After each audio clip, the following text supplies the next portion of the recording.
All right, so we're live now. Good. All right, hello everyone. This is Patrice Banks of Girls Auto Clinic. I'm the CEO and Chief Mechanic, located here in Philadelphia, or Upper Darby, really. And today I'm so excited because I've got these wonderful, beautiful country music singing ladies of Walker County, and they reached out to me. Actually, I think it was your publicist that reached out to me a couple of months ago. And I don't really listen to country music, if I'm honest. I'm from Philly, so I listen to like hip hop and R&B and jazz. And she says, "Hey, have you heard of this group? They have this new video and this new song called Drag It Out. I think it'd be something you girls would be interested in because you're all about women empowerment and cars." And I saw the video and I loved the song. I thought the video was pretty dope. It got me all hyped. And you know what it gave me like vibes of? No Doubt, Don't Speak. Because that was like my song when I was like a teenager. I'm aging myself here, ladies, with No Doubt and Gwen Stefani, but it gave me those types of vibes. Like I loved the song. I definitely can relate of dragging it out. And it made me want to get in those cars and start driving. But I'm just really excited for you to be here. I know that CMT has named you ladies like next up or like the next freshman class. So I think that's super exciting. I saw that article. And I just want you to talk to all of our fans here. We're on Facebook Live for Girls Auto Clinic and our Mechanic group, just about who you are, how you got into country music, which is very male-dominated space, right? And how you ladies got into this and are making it in such a male-dominated space. Please talk to us. Let us know. Thank you for having us on here. We're sisters, so this is my little sister. This is Sophie Doll, and I'm the big sis. So we've actually been playing music together since you were 9 and I was 12. Yeah. We started the band with our dad, actually. We came to Nashville. We're originally from Indiana, grew up in a small town of 390 people, very small farming town in Indiana. And we came to Nashville on a family vacation in 2007. And my dad had always knew Sophie and I loved music. Yeah. And he said, "Hey, do you girls want to street perform just to say we did it on Broadway? Open up the guitar case and sing and make some money." And we were like, "Sure." So we sang for like 10 minutes, and I think we got in an argument about something, and Dad was like, "Okay, we're done." Classic sister stuff. Oh, yeah. And he was like, "Girls, if we come back and we learn about an hour's worth of songs, I'll let you girls split the money, whatever we make down there." And so that was a good incentive for us. We were like, shopping money, of course. So we went back down to Nashville and learned about an hour's worth of song and made like $200. Made $200. We got to split the money. We thought we were rich. Oh yeah. We were pumped about it. And Dad said, "If you really want to do this, if you enjoy it," he said, "we'll start playing back home." Yeah. And we did. And we started playing anywhere they'd listen to us, churches, festivals, we played everywhere. Yeah. And slowly it grew and grew, and all through high school we played. And a cool fact is Sophie's actually the drummer, so she plays full drum kit. Don't get to see a lot of female drummers as artists as well, so that's been a cool aspect of definitely a male-dominated role there. Funny stories about that too, about people being very surprised that she's the drummer. But it's really cool. So we got with Warner Brothers about 5 years ago and really worked on this record and these songs for the past few years, and now we're putting them out, and we're just super stoked about this new music. And the fun part is getting to make videos for them as well. Like you got to see the Drag It Out video. We shot that about 2 months ago. Yeah, I got to be real creative with it and use the cool cars. We were so excited about those. Yeah. I drive them very fast though, which I was kind of disappointed because they had me in that red car and they were like, they had stunt drivers there, and I was so excited. I was like, "Oh, I wonder how fast they'll let me go." And they're like, "Oh, just keep it under 40. So I didn't even get to like go. I was so upset, but the stunt driver for me, she was so badass, and she just awesome. She was like tearing up that road. So it was cool to watch her drive. But I did a commercial once with Ford. And so they had me driving and I had to go so slow. And they were like, So they were videoing me, like asking questions about how does this feel? And I'm like, I don't know. You have me driving really slow. So the director's in the back, and there was a car behind us to make sure, like, or in front of us that we had to follow. And he's like, just go around this car. And I went around and took off and got on the highway. And and then they filmed it because it got me going fast, and they got great footage. And we got back, they yelled at me. They're like, you're not supposed to do that. I'm like, we got the shot though. I was dying to do. I was like, I could just feel it. Like I barely touch. I was like, oh, I could just take off from this. But yeah. She probably definitely wouldn't have gotten in trouble for that too. I probably. They yelled at me, and then they yelled at the people who own the cars that yelled at me because they're like, you don't yell at the talent. It was this whole like mess on set. I felt bad, but like you said, as long as you get the shot, it's good. One of the things though that when you were talking about when you were young and just performing on the street, the confidence I think about that it must take to do something like that. And I know that as women, we often lack our confidence and the confidence skills that we need in male-dominated fields. I talk to women a lot about this. What is it that gave you ladies such confidence to just sing to strangers on the street for money? Right? That's really brave.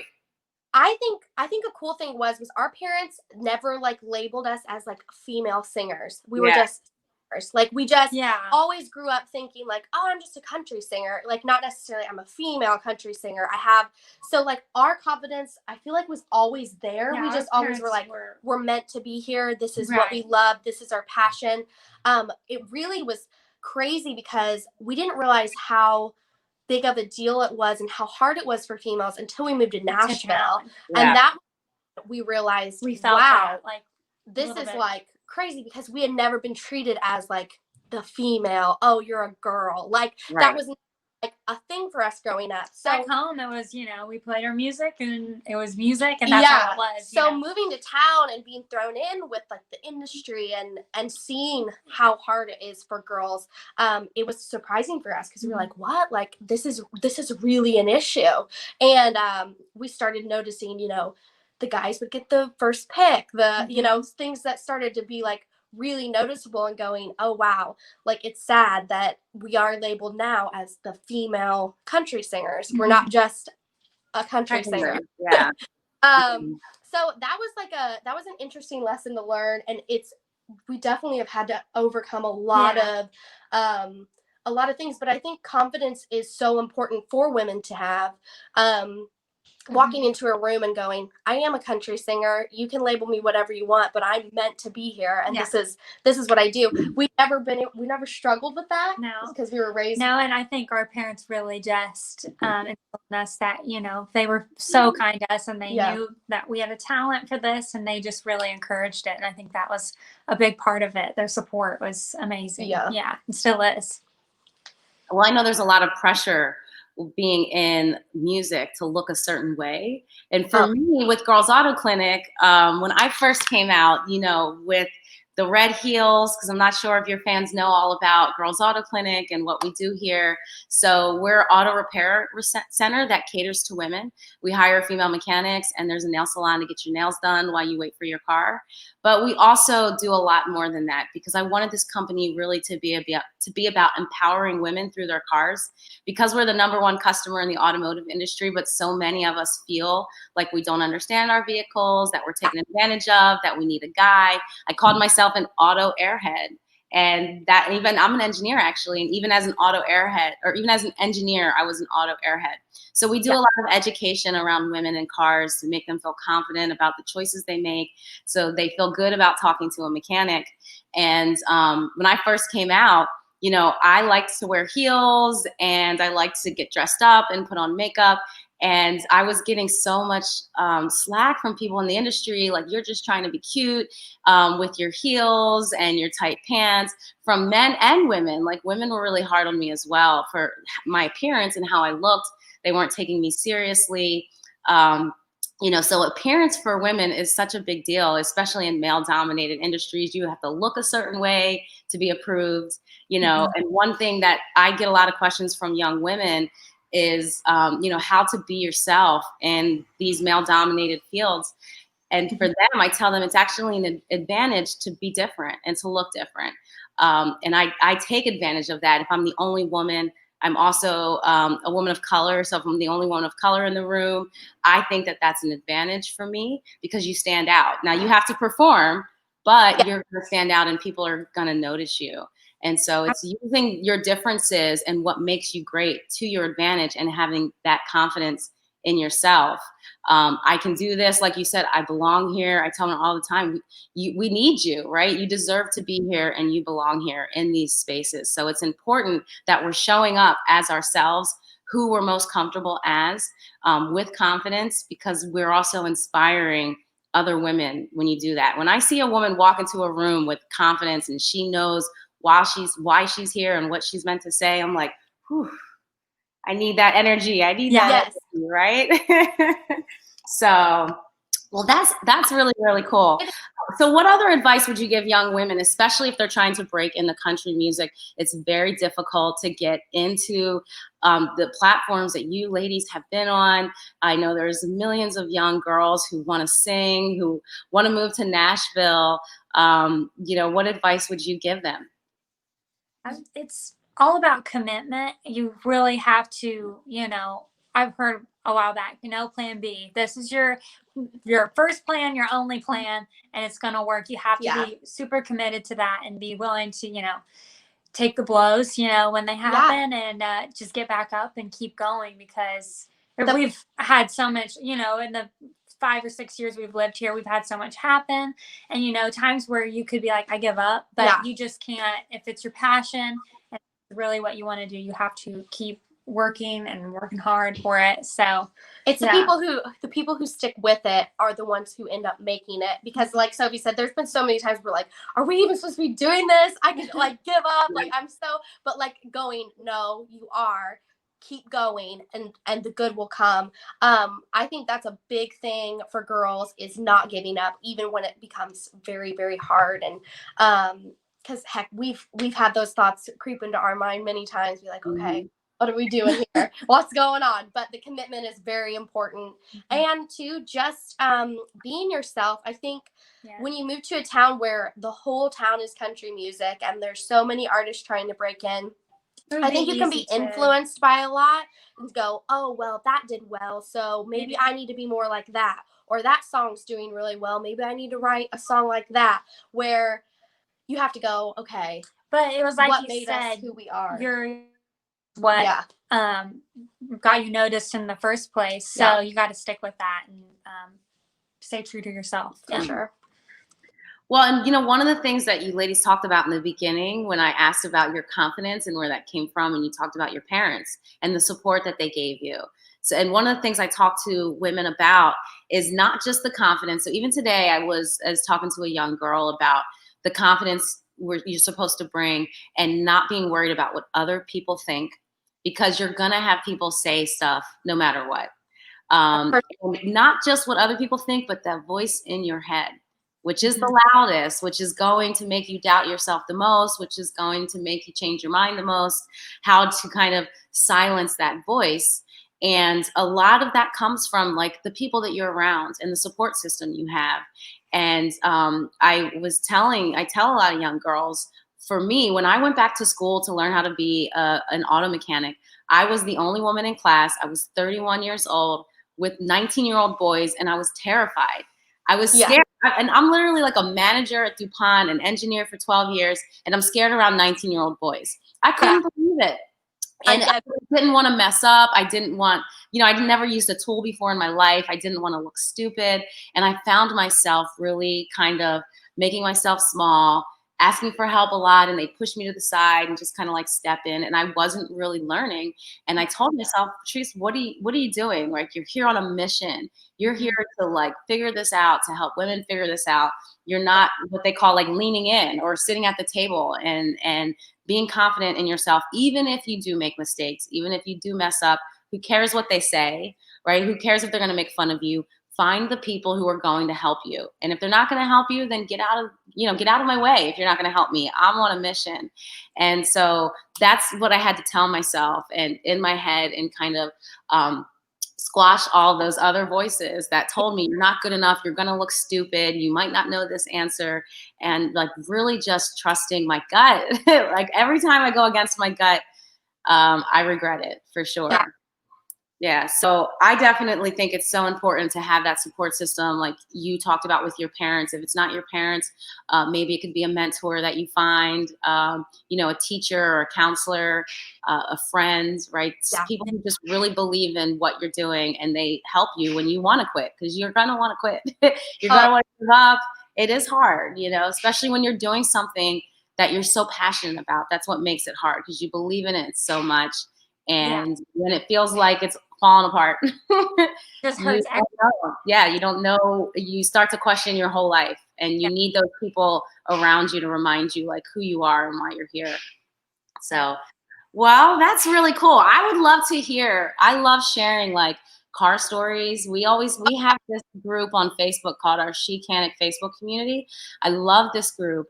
It's women from all over the world. It's women mechanics and women drivers. So women can go in and like ask questions about their cars. They say things like, "Hey, a mechanic's charging me this much. Does it sound right?" Yeah. I get a response from a woman mechanic, and so we're all kind of learning together and helping each other out. And we post funny memes and we talk about our cars. And I love sharing like our first car stories. Yeah. I didn't know if you ladies have any first car stories, and I thought that would be interesting. I definitely have some really funny car stories. I put them in my book that I wrote a couple years ago, but I'd love to hear some of yours. You know, so we grew up in a farming community. So literally, like, our house was surrounded by cornfields. So me and Ivy we're close to the same age, so we kind of shared the same first car. It was a Pontiac Sunfire, silver Sunfire, that we grew up in. You know, it was our parents' old car. They passed it down to us. They detailed it for me for my 16th birthday and got a pink fuzzy steering wheel and like, it was classic. My dream, but the funny thing was that car hadn't been driven for probably a year, right? It sat there, but also that's Indiana. It's just in a farming community. It happens. There was mice in it, and we were driving to school one day, and Sophie was sitting in the passenger seat, and I guess she saw a mouse. It crawled up beside me, and I watched it. I mean, I don't. And this just ruined like it. Screamed. And it happened like three or four times. Yeah. One time we were on the way to church, and I saw it, and this was the last time I saw it because I quit riding in that car. I got out, and our friend from church, our old friend, Kim Chapman, he was like, "What's going on?" Pulled up, and he was like, he's an old farmer, and he said, What's happening? I said, "There's a mouse in that car. I'm not getting back in it." And he said, "Just hop in the truck." So Sophie hopped in this guy's truck and drove to church with him. And then here I am with the mouse in the car. But we ended up catching the mouse. The poor mouse ended up getting out of the car. But that was like the first 3 months of having my first car. I had to deal with the mouse. I would ride in the front seat with my knees up like this. I was so scared. You had to share your car with a mouse. Yeah. So, oh my gosh, I kind of have a crazy story like that too with a pest in my first car. I only had it for like 2 months too. I was so proud of this car. I was maybe 16, 17 when I bought it. And I left the windows down. It was like summertime maybe. And so just a little bit though, not fully down. And so when I'm driving to school in the morning, I noticed there was like a couple of bees in my car. So I'm trying to hurry up and like roll the window down all the way down so they could get out. And when I did that, I hit a telephone pole. Oh, and I smashed my new car. It's new to me. But, and I couldn't really afford to get it fixed. So I had this guy from school that was in like the shop class fix it up.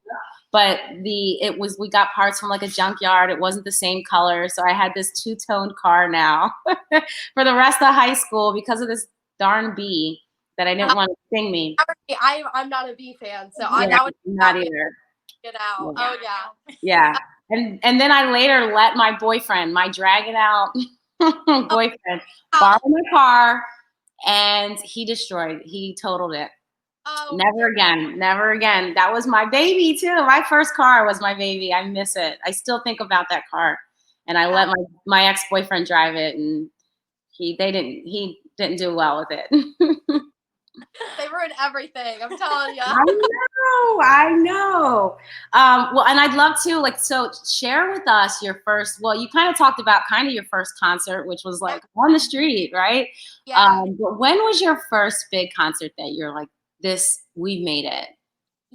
I think we what do you think it was? How many? It was maybe like 5 or 6 years ago now. We moved to town and we started getting like industry gigs, like bigger gigs, because we had an agent and he was able to get us in like for opening acts. And our first opening act ever was with Loretta Lynn.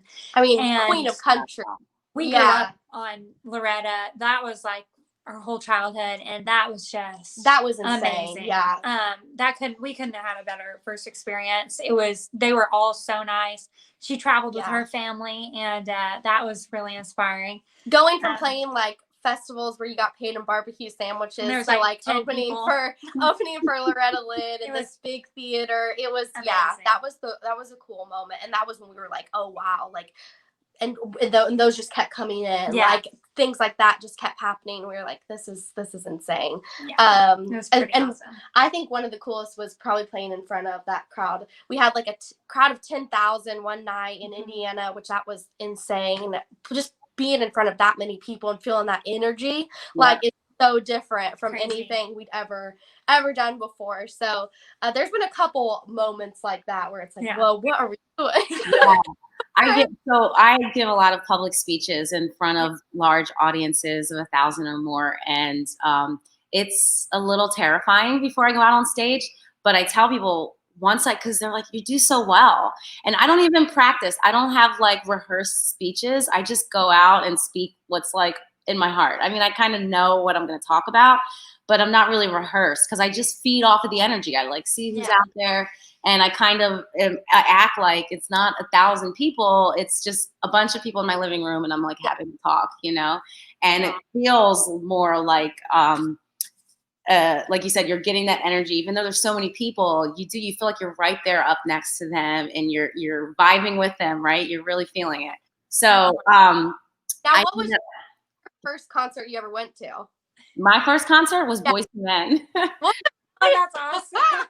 I know I'm really aging myself because I'm an 80s baby. So I was down with the 90s music, like Boyz II Men and SWV and Puff Daddy and all that stuff. J-Lo, I was really big with Jennifer Lopez. So I with a friend from college, his name is Sonny. What's up, Sonny? He took me to see Boyz II Men. Oh, that's so cool. I love it. But listen, I would love for you ladies to sing for us today, for everyone in the Chicanic group and all of your fans.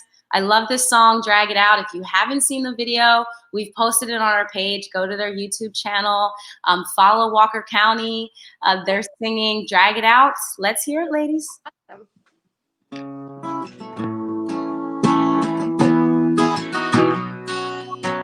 The boat's in the water, but you never said sail. You say you love me, but you never exhale. Your kiss is getting colder, a little icy on your shoulder. If you're feeling that it's over, you wait. We gotta drag it out by the wood. If we're gonna have it out, let's get to it. You got your right hand finger on the trigger, you can pull it. Put me out of my misery to it. Don't let it linger like a midnight cigarette.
I love that song. I've been playing it for all my friends. Like, I'm gonna be on live with these ladies. Oh, yay! So listen, please tell everyone how they can get in touch with you, what's going on, what's coming up with you. I know because of Corona, we're not really doing concerts right now, but how can we find you ladies online, and how can we continue to follow what you're doing? Yeah, we are every social media platform. It's Walker County. We're on YouTube, Instagram, Facebook, TikTok. We've been trying to do TikTok more. Trying to do TikTok. Yeah. We're not on there yet. I don't know if I can handle TikTok. Yeah. It's so much. Instagram is already a lot. But we're releasing new music. Yeah. We have 3 songs. We had 3 songs come out at the end of this year, and another one coming out early next year that we're excited about. Got another music video coming out soon. Yes. So everybody just keep their eye out for it. Lots of new stuff happening. And hopefully next year you'll get to see us live. We'll see. We'll see. And if you come to Philadelphia, you definitely hit us up. We'd love for you to stop by the repair center. You can get your nails done. Meet all of our lady techs here.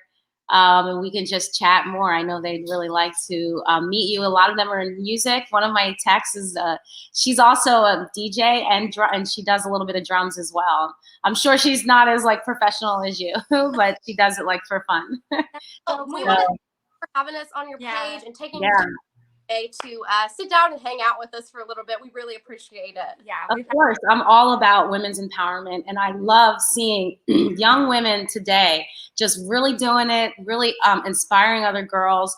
You younger ladies, I'm just blown away with your confidence, your courage, and how you're changing the world. So any way that we can highlight you, work together to talk about the importance of women's empowerment, showing young girls what they're capable of doing, I think is really, really great. We love telling these stories. We love sharing all this information with our audience.